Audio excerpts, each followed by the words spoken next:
बहुत समय पहले एक छोटे से राज्य में एक धर्मप्रिय राजा का शासन था। राजा देवताओं का उपासक था और अपने प्रजा की भलाई के लिए हर संभव प्रयास करता था। राज्य में सुख शांति का माहौल था, लेकिन राजा के मन में हमेशा एक सवाल रहता, सच्चा धन क्या है। राजा ने कई साधुओं और विद्वानों से इस प्रश्न का उत्तर पाने की कोशिश की, लेकिन कोई भी उसे पूरी तरह से संतुष्ट न कर पाया। कुछ दिनों बाद एक साधु महल के बाहर आए। उनके पास ना तो कोई संपत्ति थी और ना ही कोई जादुई शक्ति का प्रदर्शन, लेकिन उनके चेहरे पर एक ऐसी शांति थी जो राजा को आकर्षित कर गई। राजा ने साधु से पूछा, महाराज, क्या आप मुझे सच्चे धन का अर्थ समझा सकते हैं? साधु ने कहा, राजन, सच्चा धन वह है जिसे ना चुराया जा सकता है, न नष्ट किया जा सकता है। लेकिन इसे समझने के लिए आपको तीन लोगों से मिलना होगा, एक गाय, एक धनी सेठ और भगवान विष्णु। हर एक के पास तुम्हारे प्रश्न का उत्तर छिपा है। राजा के राज्य में एक छोटे से गांव में सबसे धनी सेठ गोकुलदास, वह एक बहुत ही लालची इंसान था जिसने अपनी पूरी जिंदगी केवल धन इकट्ठा करने में बिताई थी।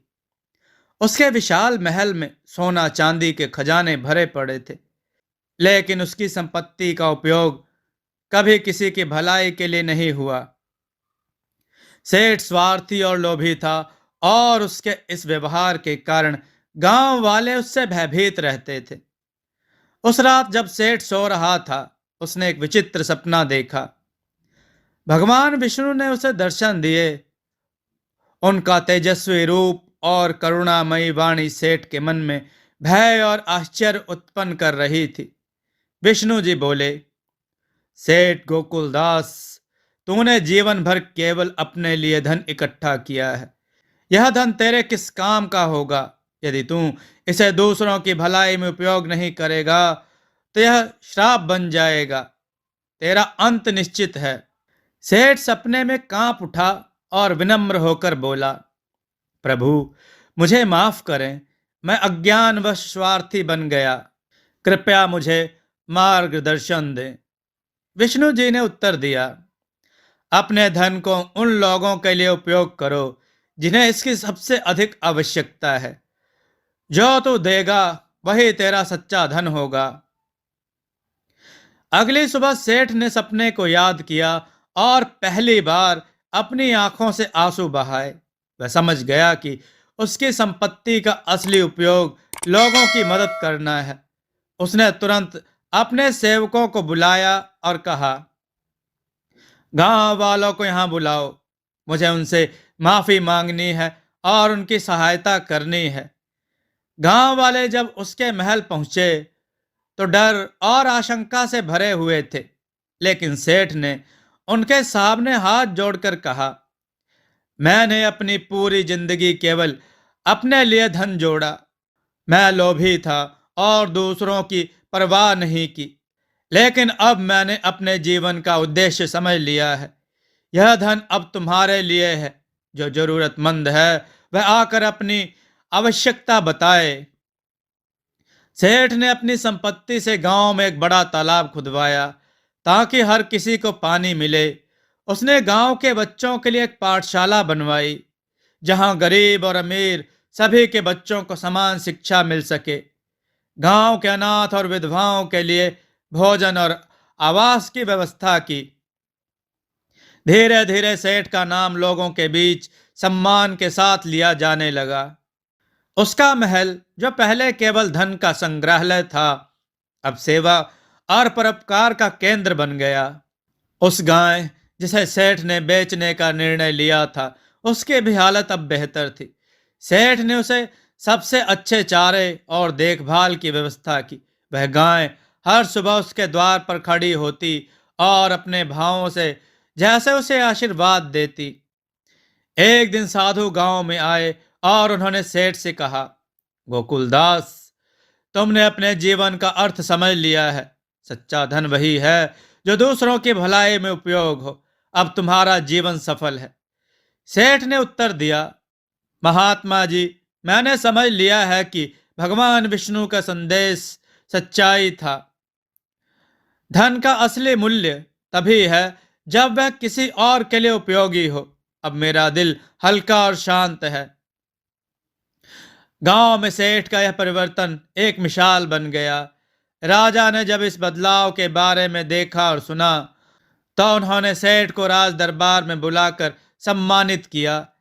इस घटना ने पूरे राज्य में यह संदेश फैला दिया कि सच्चा धन वही है जो सेवा और परोपकार में लगाया जाए। राजा आनंदवर्धन, जो हमेशा अपने राज्य में न्याय और धर्म की स्थापना के लिए प्रयासरत रहते थे, साधु के कहे अनुसार अपनी रहस्यमय यात्रा पर निकले। यात्रा के दौरान वह एक शांत हरे भरे मैदान में पहुंचे। वहां उन्होंने देखा कि एक बूढ़ी गाय अकेली खड़ी है। उसकी दुर्बल काया, थका हुआ चेहरा और मुरझाए हुए सींग उसके कठिन जीवन की कहानी कह रहे थे। राजा ने पास जाकर गाय से पूछा, हे माता, आप यहाँ अकेली क्यों हैं? क्या आपकी देखभाल करने वाला कोई नहीं है? गाय ने थकी हुई आवाज में उत्तर दिया, राजन, मैं उन लोगों की सेवा करती रही जो मेरी देखभाल करते थे। मैंने उन्हें दूध दिया, उनके खाने को हल चलाने के लिए अपनी संतानों को दिया। लेकिन जब मैं बूढ़ी हो गई और मेरी उपयोगिता खत्म हो गई तो मुझे इस वीराने में छोड़ दिया गया। अब मैं भूखी और असहाय हूँ। गाय की बात सुनकर राजा का हृदय द्रवित हो गया। उन्होंने तुरंत अपने सैनिकों को आदेश दिया कि गाय के लिए चारे और पानी की व्यवस्था की जाए।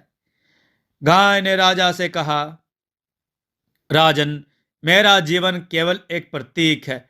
जैसे मुझे उपयोगिता के आधार पर छोड़ दिया गया, वैसे ही इस दुनिया में बहुत से प्राणी और मनुष्य ऐसे हैं जो असहाय और निर्बल होंगे, जो असहाय और निर्बल होने पर भुला दिए जाते हैं।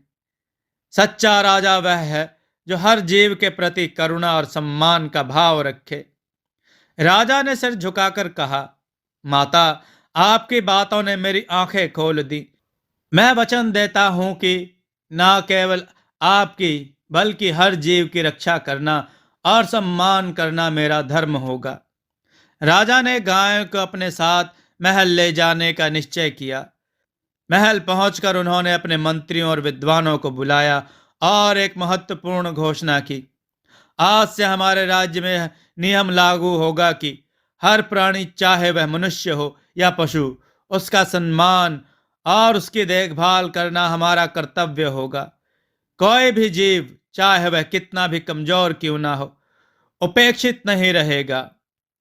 गाय ने राजा को आशीर्वाद दिया, राजन, आपने मेरे प्रति करुणा दिखाकर केवल मेरी नहीं बल्कि संपूर्ण सृष्टि के प्रति अपनी जिम्मेदारी निभाई है। आपका राज्य हमेशा सुखी और संपन्न रहेगा। राजा ने पूरे राज्य में संदेश भिजवाए, हर जीव भगवान का अंश है। उनकी सेवा करना और उनका सम्मान करना ही सच्चा धर्म है। हमें अपनी उपयोगिता के अनुसार दूसरों को प्यार और सहारा देना चाहिए, ना कि उनके कमजोर होने पर उन्हें त्याग देना चाहिए। राजा की शिक्षा का राज्य पर गहरा प्रभाव पड़ा। लोग अब ना केवल एक दूसरे की मदद करने लगे बल्कि पशुओं और प्रकृति के प्रति भी दया और सम्मान का भाव रखने लगे। गांव में लोग अब बूढ़ी गायों और कमजोर पशुओं की देखभाल करने लगे।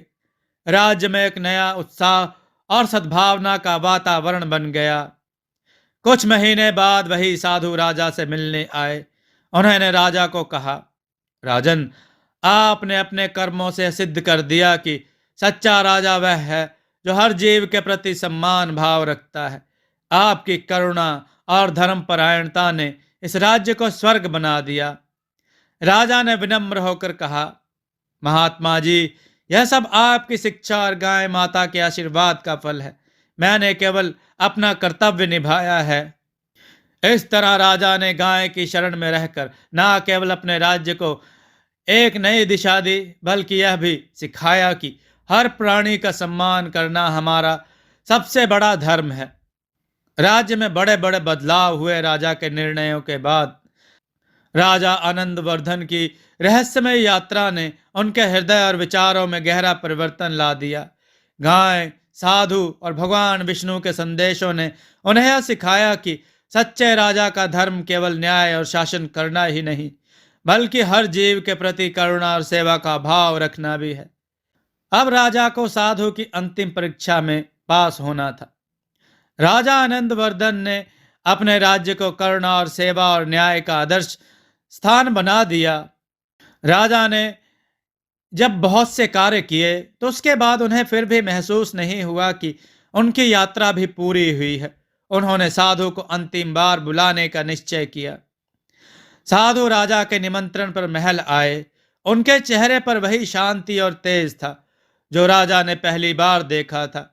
राजा ने उनका स्वागत किया और कहा, महाराज, आपने मुझे सच्चा धन, करुणा और सेवा का महत्व समझाया, लेकिन एक अंतिम प्रश्न है जिसका उत्तर मैं जानना चाहता हूं। कृपया मेरी शंका का समाधान करें।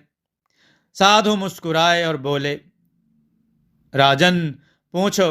जीवन के किसी भी सवाल का उत्तर तब तक अधूरा रहता है जब तक वह अनुभव और सत्य से परखा ना जाए। राजा ने विनम्रता से पूछा, महाराज, मैंने अपने राज्य में करुणा और सेवा को सर्वोपरि रखा। मैंने यह जाना कि सच्चा धन त्याग और प्रेम और दूसरों की भलाई में है। लेकिन यह सब जानने के बाद भी मेरे मन में एक प्रश्न उठता है, जीवन का अंतिम सत्य क्या है? क्या यह केवल सेवा और धर्म है, या इससे भी परे कुछ है?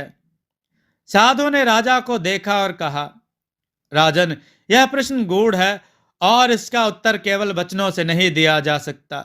तुम्हें इसे अनुभव करना होगा। अगर तुम इसे समझने के लिए तैयार हो तो तुम्हारी परीक्षा लेनी होगी। क्या तुम तैयार हो?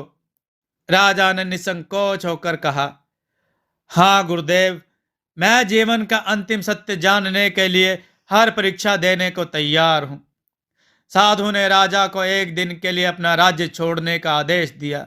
उन्होंने कहा, तुम अपना मुकुट, सिंहासन और सारी शाही पहचान छोड़कर एक साधारण व्यक्ति के रूप में जंगल जाओ। वहां तुम्हें अपनी पहचान के बिना जीवन बिताना होगा। जब तुम लौटोगे तब मैं तुम्हें जीवन का अंतिम सत्य बताऊंगा। राजा ने आदेश मान लिया। उन्होंने अपने राजसी वस्त्र और मुकुट उतार दिया और साधारण वेशभूषा में जंगल की ओर चल दिए। जंगल में राजा ने जीवन को अपनी मूल अवस्था में देखा। एक बूढ़े किसान से मिले जो अपनी अंतिम सांसों तक अपने परिवार का पेट भरने के लिए मेहनत कर रहा था। उन्होंने एक मां को देखा जो अपने भूखे बच्चों को खिलाने के लिए खुद भूखी सो गई। उन्होंने पशुओं और पंछियों को देखा जो अपने अस्तित्व के लिए एक दूसरे से संघर्ष कर रहे थे। राजा ने यह समझ लिया कि जीवन केवल संघर्ष, त्याग और सेवा का नाम है, लेकिन इन सभी के पीछे गहराई थी जिसे वह समझने में असमर्थ थे। कुछ दिनों बाद राजा साधु के पास लौटे। वह थके हुए थे, लेकिन उनके मन में गहरी शांति थी। उन्होंने साधु से कहा, गुरुदेव, मैंने जीवन को उसकी वास्तविकता में देखा, लेकिन मैं अभी भी जीवन का अंतिम सत्य नहीं समझ पाया। कृपया मुझे मार्गदर्शन दें। साधु ने गहरी मुस्कान के साथ कहा, राजन, जीवन का अंतिम सत्य यह है कि यह ना तो केवल सेवा है, ना त्याग और ना ही धर्म।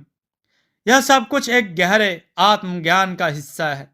जीवन का अंतिम सत्य यह है कि यह क्षण भंगुर है। यह संसार माया है जो केवल कुछ समय के लिए है। जो कुछ भी तुमने देखा, दुख, संघर्ष, प्रेम और सेवा, यह सब समय का खेल है। लेकिन इन सबसे परे आत्मा है जो शाश्वत है। आत्मा ना जन्म लेती है और ना ही मरती है।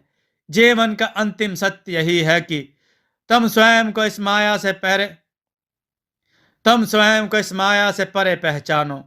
जब तुम यह समझ जाओगे तो हर कर्म, हर सेवा और हर त्याग तुम्हें मुक्ति के करीब ले जाएगा। राजा ने साधु के वचनों को ध्यान पूर्वक सुना। उन्होंने महसूस किया कि वह केवल अपने राज्य और प्रजा की सेवा तक सीमित नहीं थे। उनके जीवन का उद्देश्य अपनी आत्मा को पहचानना और इस माया से परे जाना था। उन्होंने गुरु के चरणों में गिरकर कहा, गुरुदेव, आपने मुझे जीवन का अंतिम सत्य सिखा दिया। अब मेरा हर कर्म केवल परम सत्य की ओर जाने का माध्यम होगा। मैं हर प्राणी में उसी की आत्मा को देखूंगा और इस माया के परे जाने का प्रयास करूंगा। इस घटना ने राजा आनंदवर्धन को न केवल एक धर्मपरायण शासक बल्कि एक आत्मज्ञानी व्यक्ति बना दिया। उन्होंने अपनी प्रजा को सिखाया कि जीवन का सच्चा अर्थ सेवा और धर्म के साथ आत्मा के सत्य को पहचानना है। साधु ने राजा को आशीर्वाद दिया और अंतर्ध्यान हो गए। राजा ने अपने राज्य में सत्य, धर्म और आत्मज्ञान का संदेश फैलाया। उनके शासनकाल को इतिहास में एक स्वर्ण युग के रूप में याद किया गया। दोस्तों, आपको यह कथा कैसी लगी? अपने विचार और सुझाव कमेंट में जरूर दें। हमारी कथाओं को लाइक करें, हमारे चैनल को सब्सक्राइब करना न भूलें। हमारी कथाओं को शेयर जरूर करें जिससे लोगों को अच्छा ज्ञान प्राप्त हो। जय श्री राम भक्तों।